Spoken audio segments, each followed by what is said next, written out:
murid-murid, Assalamualaikum. Teacher harap hari ini kamu sehat. Dan hari ini kita akan bincang soalan ujian kita yang hari itu. Jadi ini adalah semakan soalan pentafsiran sumatif pertengahan tahun, sains tahun 4.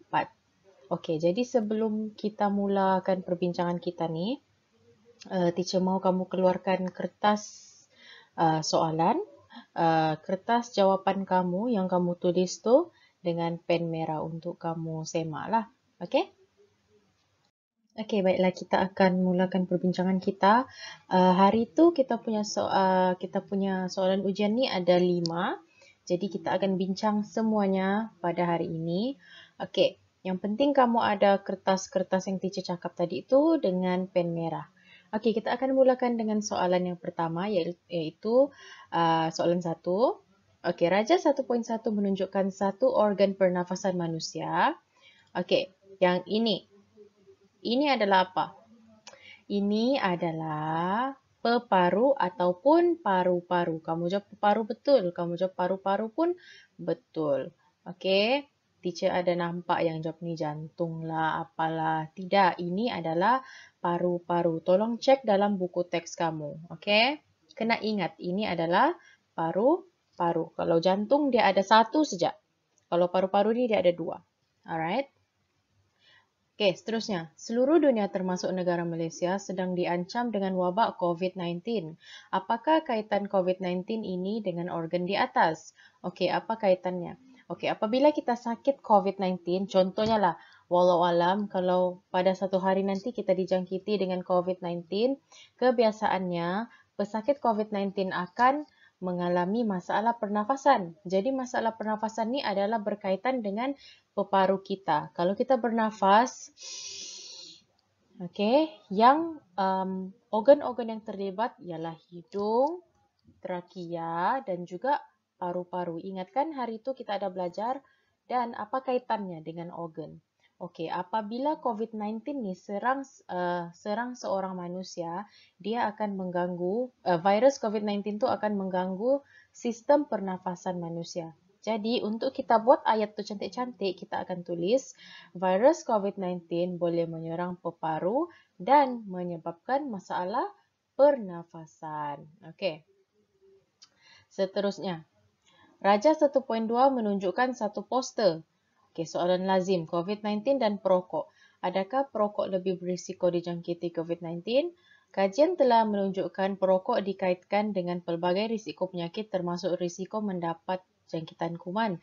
Berkaitan risiko perokok dengan jangkitan COVID-19, beberapa penelitian awal telah dibuat semasa wabak ini melanda Wuhan, China.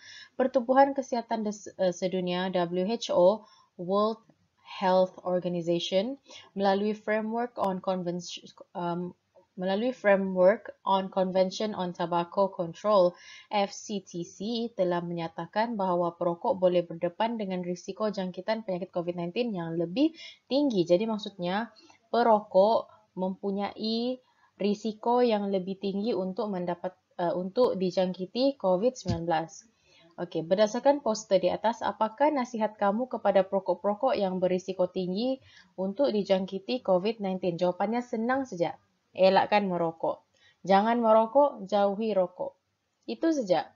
Soalan yang jawapan yang pendek begitu dapat sudah 2 markah.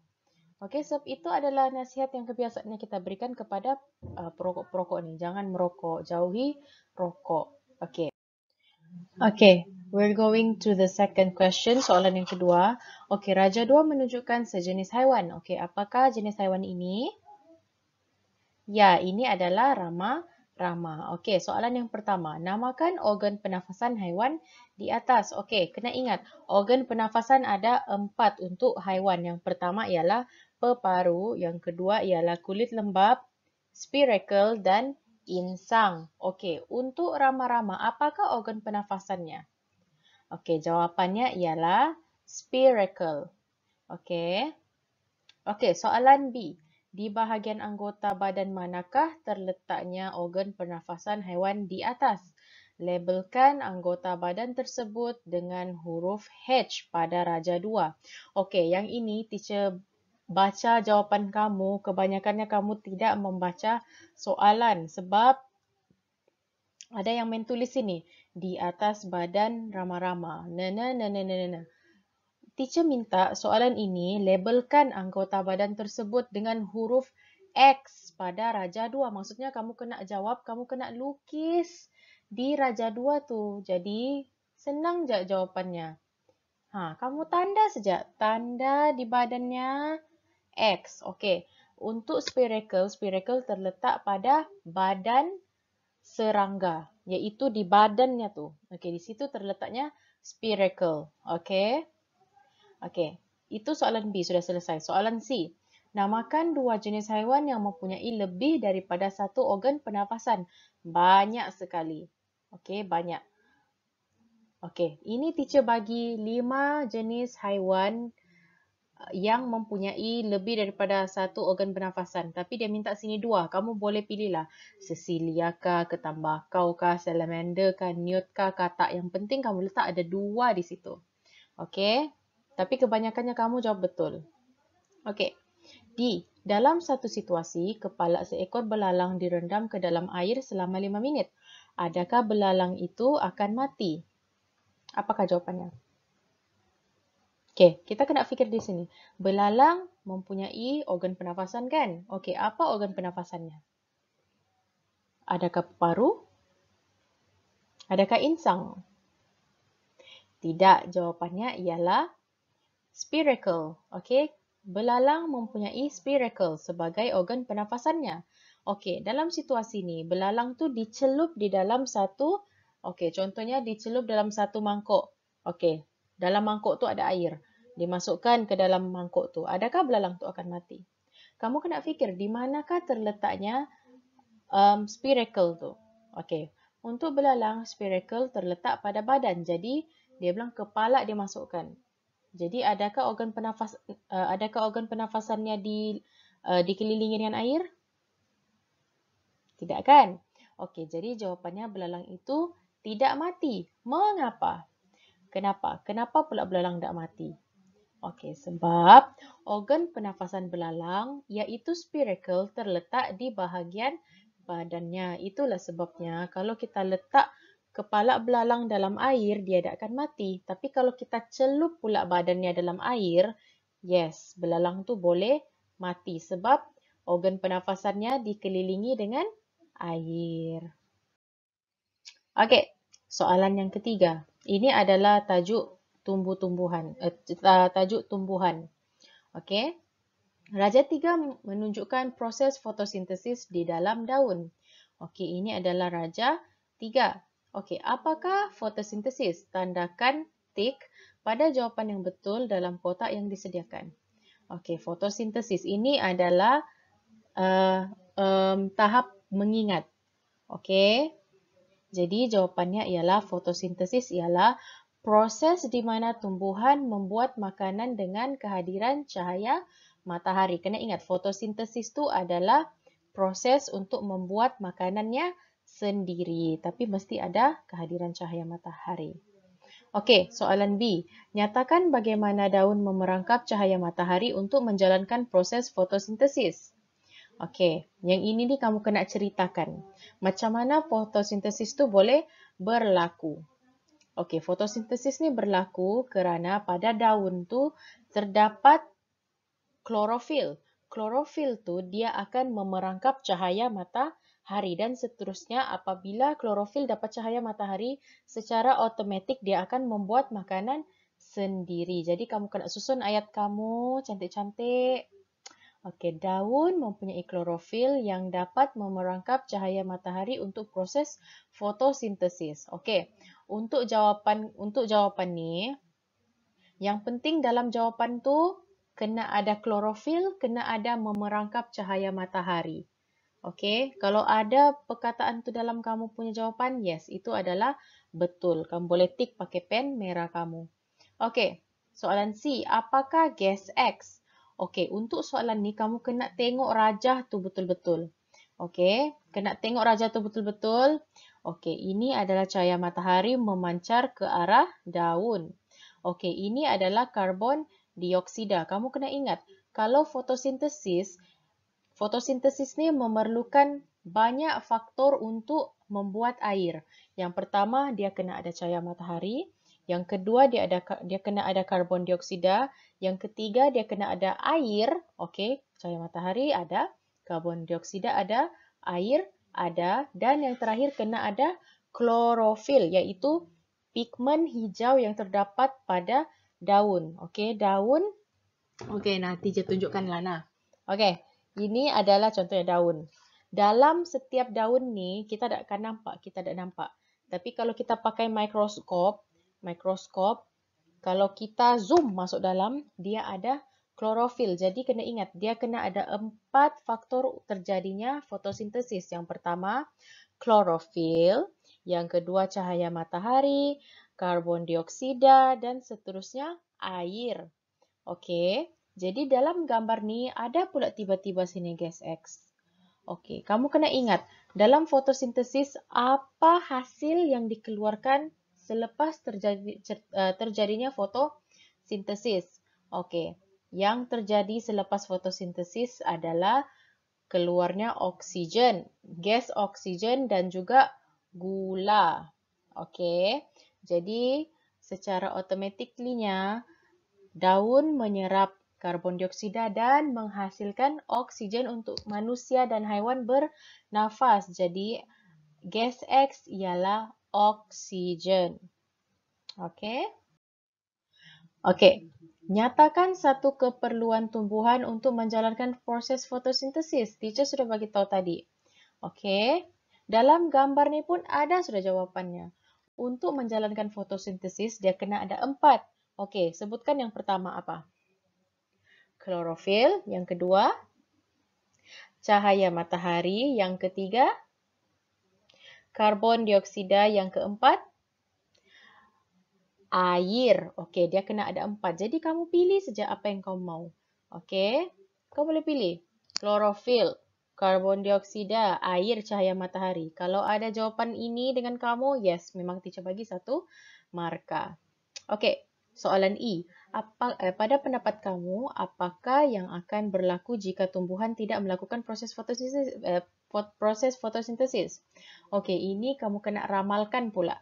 Okey, kamu kena ramalkan apa akan berlaku kepada manusia kah, kepada haiwan kah jika tumbuhan tidak melakukan proses fotosintesis.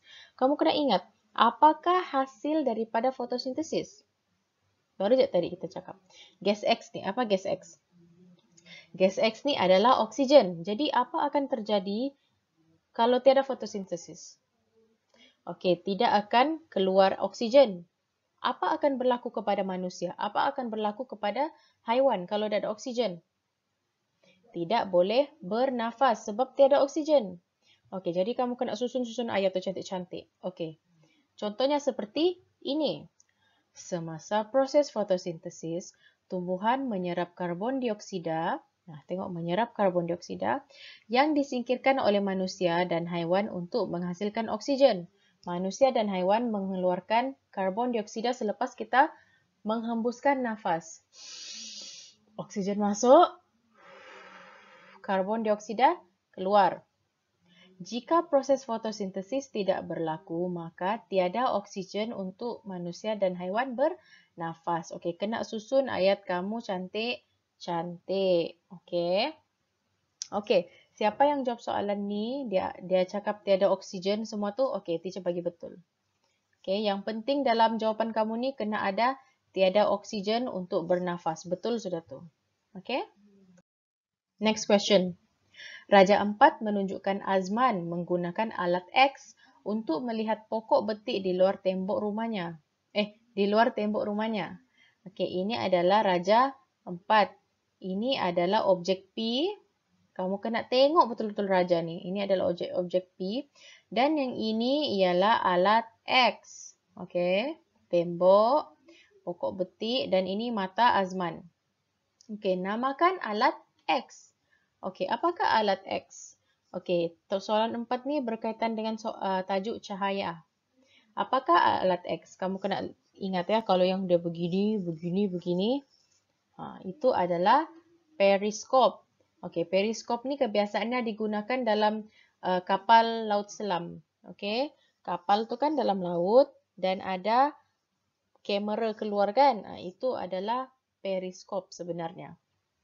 Okey, objek yang manakah boleh dijadikan sebagai objek P? Okey, ini adalah objek P. Tandakan betul pada jawapan yang tandakan tik pada jawapan yang betul. Okey, objek P ni dia mesti mempunyai sifat yang boleh memantul.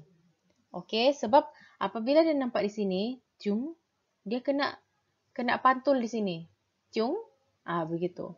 Jadi, objek P ni yang sesuai plastik transparency. Plastik transparency itu dia jenis plastik yang, okey, sekejap ya. Okey, plastik transparency itu adalah jenis begini. Ini adalah plastik transparency. Maksudnya dia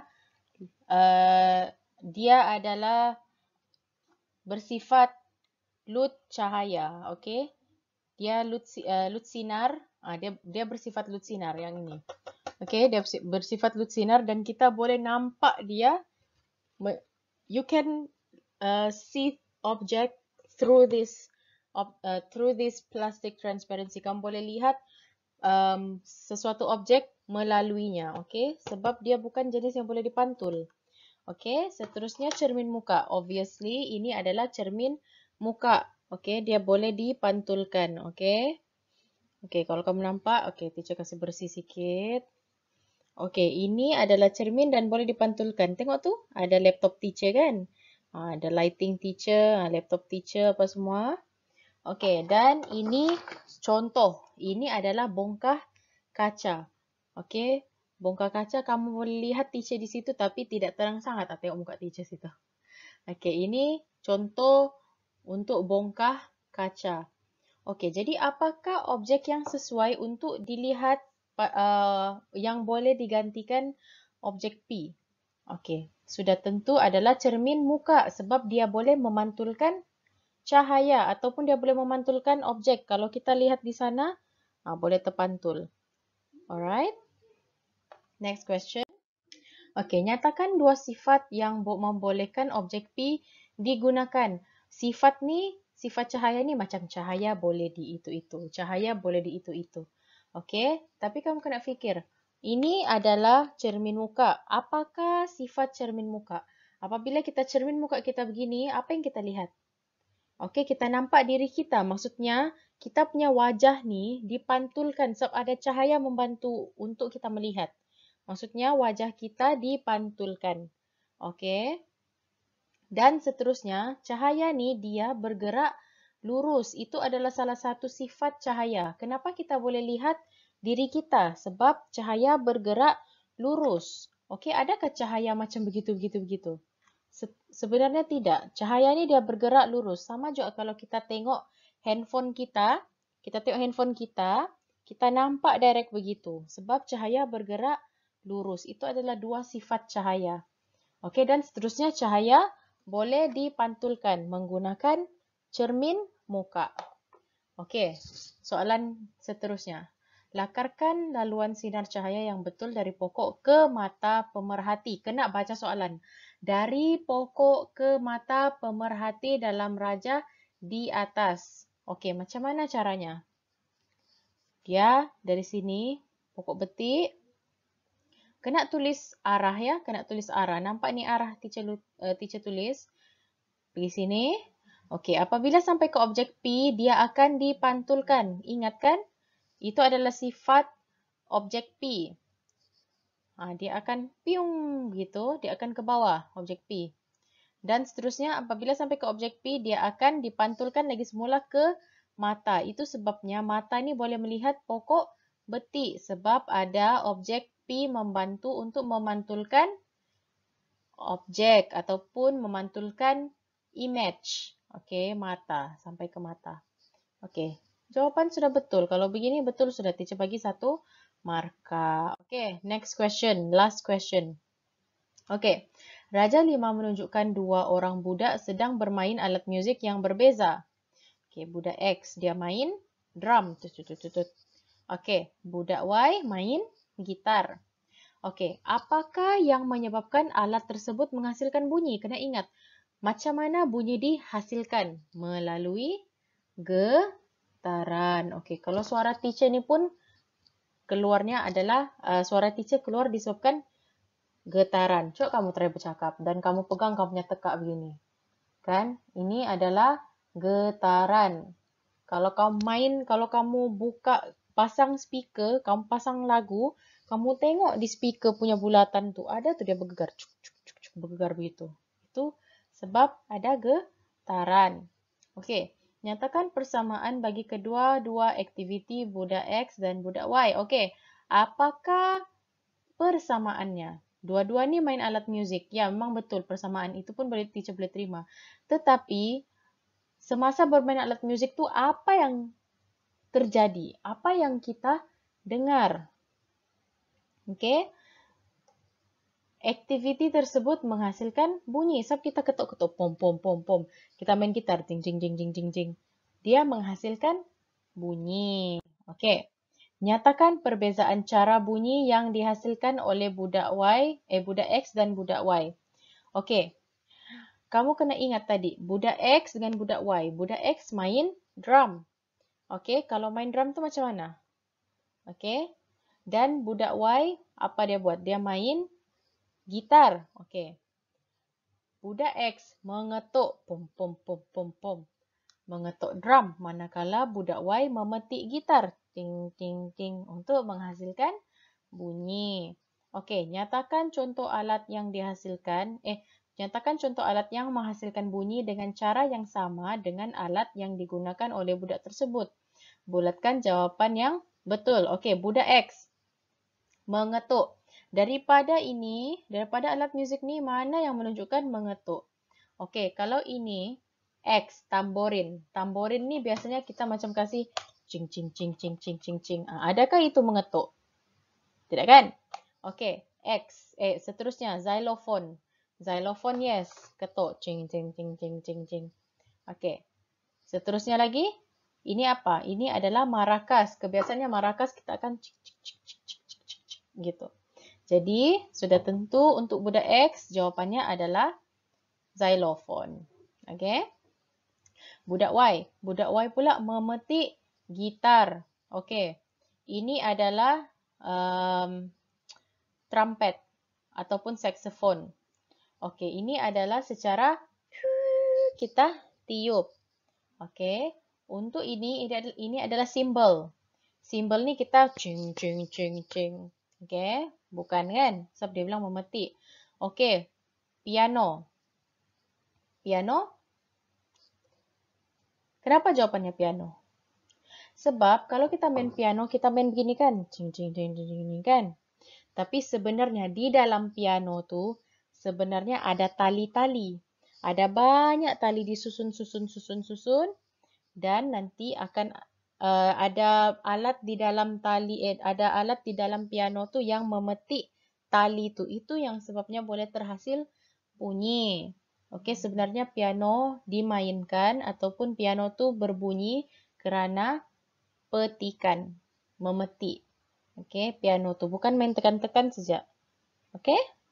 Jadi, itu sejak kita punya perbincangan untuk kertas soalan. Teacher harap kamu semua dapat belajar daripada perbincangan kita hari ini. Teacher harap juga banyak-banyak kamu teruskan bersemangat untuk join PDPR, bersemangat untuk teruskan menjawab tugasan, menjawab lembaran kerja. Okey, dan insya-Allah kalau semuanya reda, COVID-19 ni reda, kita akan jumpa lagi. Okey?